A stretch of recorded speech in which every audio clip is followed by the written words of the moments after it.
Peter Charles, and welcome to my video on tying the LBT, or the little brown thing. As steelheaders, we're familiar with the advice that when fishing down a run, and we've had a few hits and we've had a few pulls but we didn't hook up anything, to go back down the run with something that's small and dark. Well, this is my version of small and dark. It's a very, very simple little fly. It's caught quite a few fish for me, and it's worked just as advertised. You go down the run, get a few pokes, a few pulls, a few plucks, nothing hooked up, nothing really hit hard. So you go back down again and you pull out the little BT and just tie it on with a long skinny leader and a non-slip loop knot and go back down the run and bang, fish on. It's amazing how often it works. So here's the fly. Very, very simple. We're using a size 6 hook, in this case size 6 salmon hook.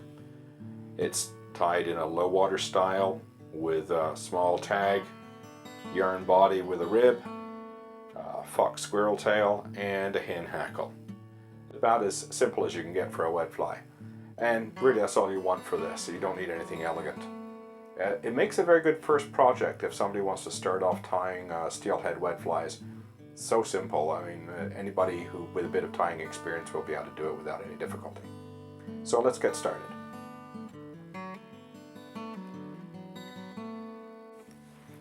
Having to put on the readers today, small fly, you know, old eyes, what can you do?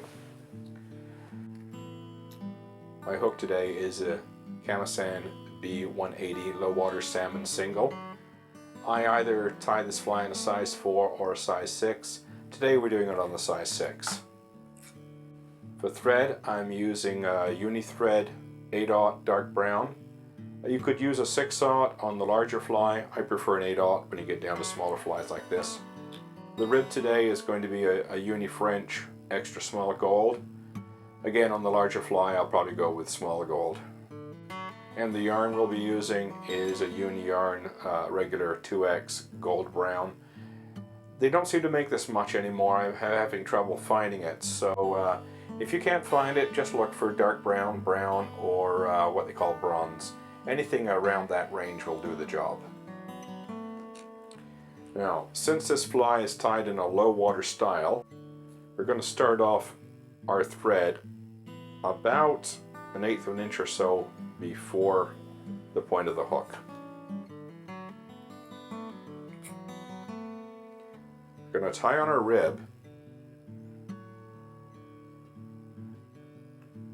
and we're going to run the rib alongside where the return is. So you can see the return ends here. We're going to put our spare material in here, basically trying to fill this space up a little bit. Now we're going to wind this back in touching turns. For those of you just starting out, one easy way to do that is to hold your material at an angle the way I'm doing here. It tends to skid the thread down and push it together. So we want touching turns on the way back.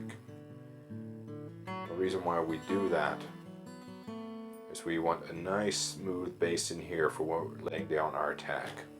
I'll put that in my material keeper. I like to use a lot of half hitches on my flies, so I'll just put a couple in here. Just hold everything in place.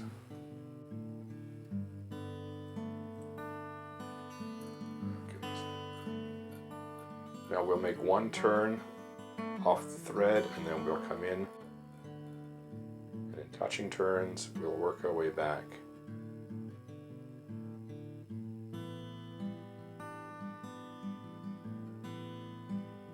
There, about roughly 1/8 of an inch.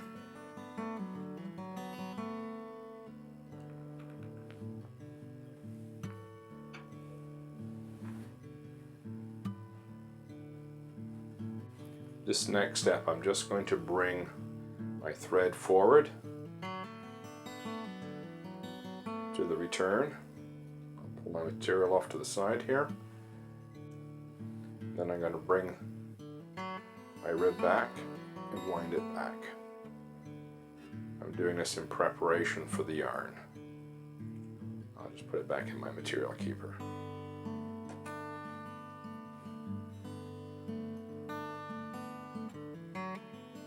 Just slide that down till it's the length to the return. And wrap that forward, wrap that back, bringing it up to my tag.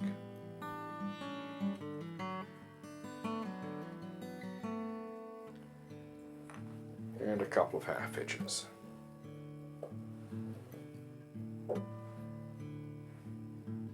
Now if this fly had a nice smooth floss body, I'd want this to be very smooth and I'd have been very careful about putting in touching turns. But because I'm using yarn here and I'm building up a bulky body, this is not so important, so I've been a little bit less fussy about how I've wrapped this on. So the next step is to tie on a nice cigar shaped body. So at the beginning, at the end, I want it tapered and fat in the middle. And the way we do that is by putting on the yarn tightly to begin with at an angle, leading it at an angle, and then as we get to the middle, I'll actually follow with a very loose turn, fluffs it up, and then I'll put more tension and I'll lead it as we go forward. And as I come back, and then I'll go to a loose turn, let it fluff up, and then I'll lead it again with a tight turn, and then follow it with a loose turn, and then go back to my leading with my tight turns again. And as you can see, as a result of that, I have a nice cigar shaped body here. Now I'll tie off our yarn here, and again bring them up over the top and lock it in place. That adds a little bit of extra bulk, but it also adds a bit of security. A couple of extra wraps to make sure things stay put. Then a half hitch. And now we'll wind on our rib. This is slippery stuff, so I like to use hackle pliers. So we make one turn at the end of the body, and then we bring forward.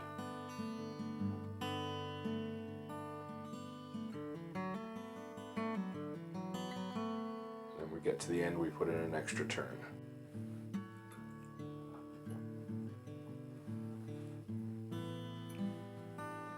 Then bring it up, fold it back, and cut it off. The next step is our hen feather. And as you can see here, I've stripped the right side. And when I call the right side, it is the curve facing away from me with the tip down. And when I lay that on, it will lay around with the curve going in this fashion. We tie it in by the tip. Wrap it forward. Get hold of the tip. Pull it back and keep hold of your thread, and then just pull it off. And a half hitch to hold it all in place.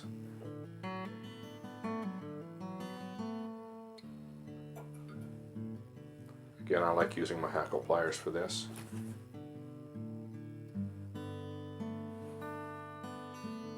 Flare the barbs out straight. Across the top, advancing as you go, so each turn is in front of the next.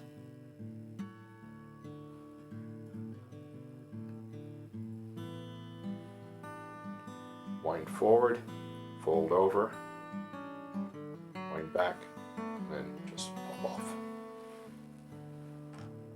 The last stage is the wing. Unfortunately, my fox squirrel is a little picked over, so I'm going to be hunting for some good stuff. You want a very sparse clump here. We're not making a big bulky wing. If you have too much in your hand, strip off some extra into the garbage can. Now you could stack this if you wanted to, but I like a little bit of a ragged end. I don't like it too squared off, so I'm not stacking this today. And I want to position it so it roughly finishes where the barb of the hook would be. Now what we're going to do here is I'm going to trim this off over the garbage can, leaving this little end here.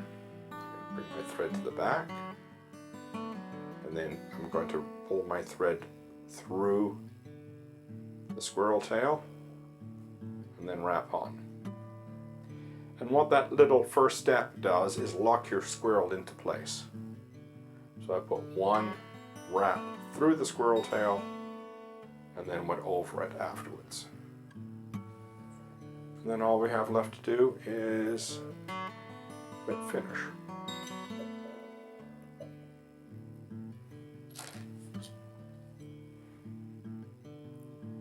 And just to see what that looks like, with the barbs picked out, and just an old toothbrush will do the job.